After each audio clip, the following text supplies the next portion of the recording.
The 1980s gave us some of the most iconic TV shows, shaping pop culture for decades to come. But hidden beneath that legacy were shows so cringe-worthy they left a permanent mark on TV history.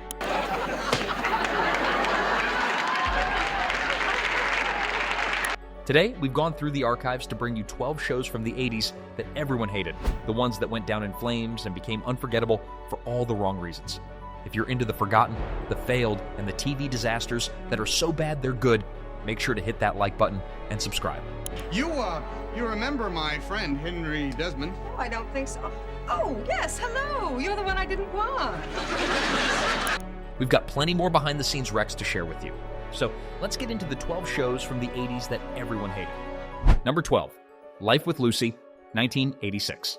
So here's the deal. Lucille Ball was basically the Beyoncé of TV comedy. She owned the small screen for decades, and when ABC announced her big comeback in 1986, everyone thought, okay, TV history is about to be made again. But instead of a legendary return, Life with Lucy turned out to be, well, kind of a train wreck. The setup was simple. Lucy Barker, a grandma who inherits half a hardware store, now has to run it with her uptight in-law. Sounds like it could have been classic Lucy chaos, right? Except by this point, Lucille was 75. She still had that unstoppable drive, but the slapstick that once made her a superstar didn't land the same way. Watching her take pratfalls and wrestle with props wasn't hilarious anymore. It just made people nervous. Like, you weren't laughing, you were hoping she didn't break a hip. And the writing? Brutal. The jokes felt recycled straight out of a black and white rerun. Even with a veteran supporting cast, the show just felt stuck in the wrong decade. Audiences weren't vibing, critics roasted it, and after only 8 episodes, ABC hit the eject button. It's kind of heartbreaking because this was supposed to be Lucy's big victory lap. Instead, it became her last chapter on TV, and not the one she deserved.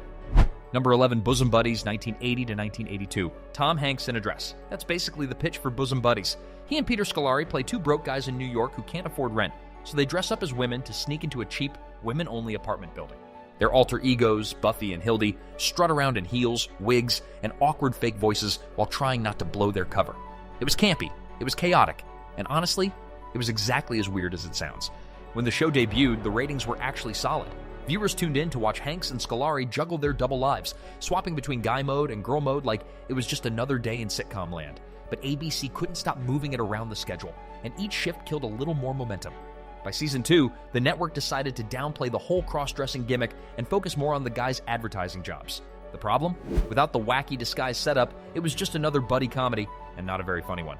After 2 seasons and 37 episodes, Bosom Buddies was gone. People didn't exactly miss it, and most viewers only remember it today because, well, it starred a young Tom Hanks before he became Tom Hanks. Number 10, Police Squad, 1982. Before The Naked Gun became a comedy classic, it actually started as a TV show called Police Squad, and let's just say audiences in 1982 weren't ready for it. The series was a straight-up parody of police dramas, packed with ridiculous gags, blink and you'll miss it jokes, and Leslie Nielsen delivering deadpan lines so seriously you couldn't help but laugh, if you actually caught the joke in the first place. The problem? People didn't.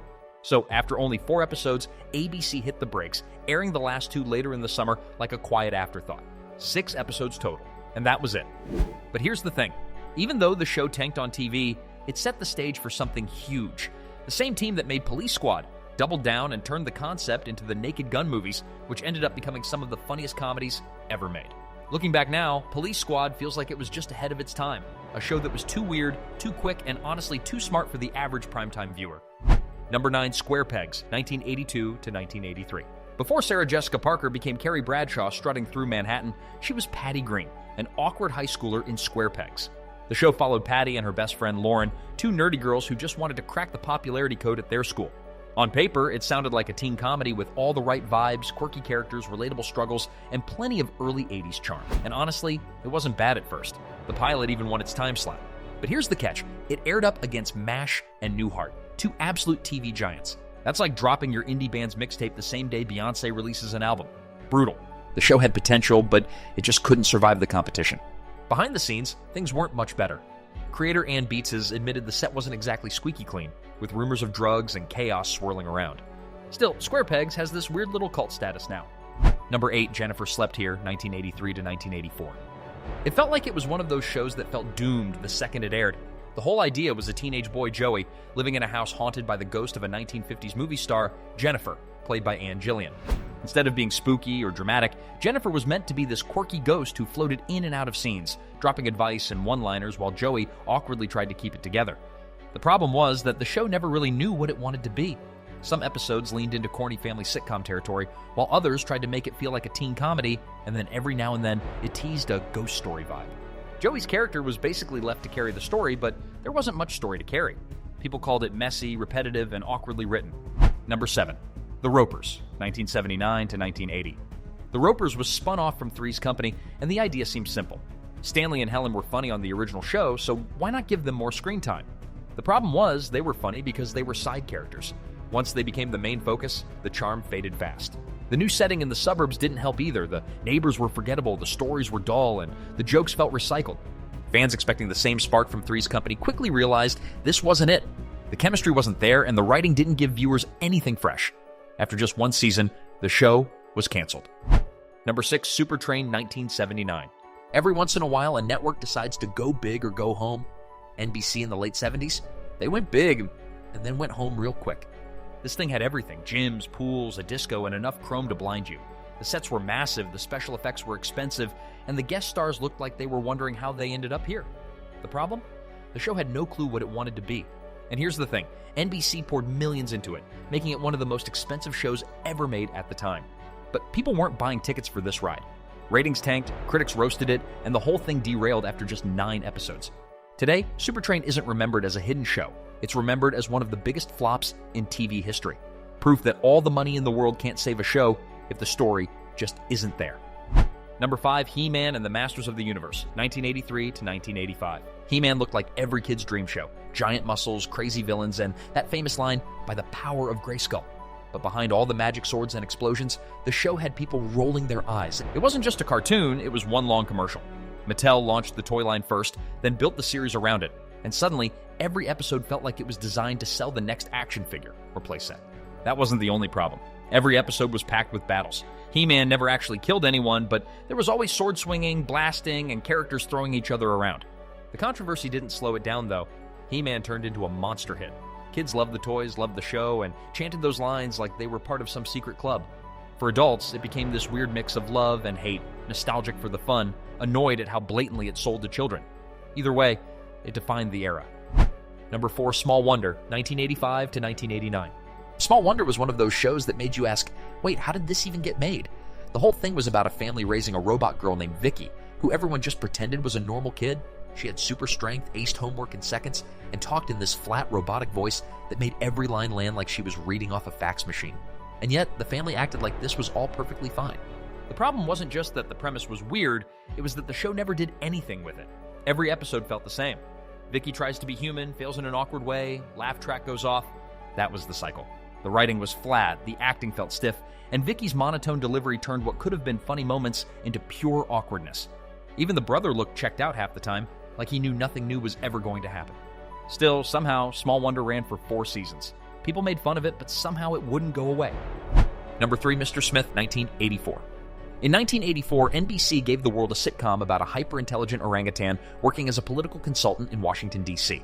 The setup was simple. A government experiment boosts the ape's brainpower, and suddenly he's giving speeches, typing on computers, and advising Congress. It wasn't a parody or a joke, it was played completely straight, and that made it even stranger. Instead of clever political humor, the show delivered clumsy gags that never landed. Watching an orangutan sit in meetings and outsmart humans wasn't sharp satire, it was just awkward. The cast tried to act like everything was normal, but even the laugh track sounded unsure. Scenes dragged on like bad sketches, and the audience was left wondering why anyone thought this was a good idea. The show was pulled after only a few episodes, and it quickly became one of the most infamous flops of the decade. It didn't spark debate or controversy, it just confused everyone who saw it. Mr. Smith stands as one of those rare shows that wasn't just bad, it made people question how it ever made it to air in the first place. Number 2, Out of This World, 1987 to 1991. If you grew up in the late 80s, you probably remember stumbling across this one after school and wondering what on earth you were watching. Out of This World was pitched as a sweet family sitcom with an alien twist. The show followed Evie, a teenage girl who discovers her dad is from outer space, which means she inherits some pretty wild powers. Her big trick? Freezing time by touching her fingers together. Sounds cool, right? In practice, it was more bizarre than entertaining. Instead of clever storytelling, the show leaned hard on the gimmick. One minute Evie was stressing about a math test, The next, she was having heartfelt conversations with her dad through a glowing cube in her bedroom, voiced by Burt Reynolds, of all people. The tone bounced around constantly. Sometimes it felt like a cheesy after-school special, other times like a low-budget sci-fi parody, and most of the time, it was just awkward. The laugh track worked overtime trying to convince you that cleaning your room in fast forward or freezing your classmates was hilarious. Spoiler, it wasn't. The effects were clunky, the writing was flat, and yet somehow the show lasted 4 whole seasons in syndication.